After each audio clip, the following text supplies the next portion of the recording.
Eu sou o anjo da gratidão, e hoje venho orar com você. Respire fundo e repita comigo: Senhor Deus, hoje é sexta-feira, e eu te agradeço por tudo o que vivi nesta semana.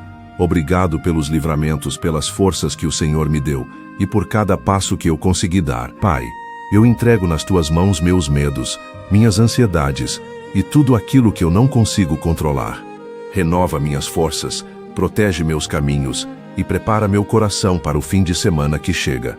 Que esta oração te traga paz, coragem e a certeza de que Deus está contigo. Que sua alma se fortaleça e sua fé se renove. Que sua sexta-feira seja abençoada, leve e protegida. Comente: eu agradeço pela minha semana. Se inscreva no canal, curta e compartilhe o vídeo. A oração de sexta-feira é um momento de gratidão e entrega. Que Deus renove suas forças, proteja seus caminhos e traga paz ao seu coração. Amém.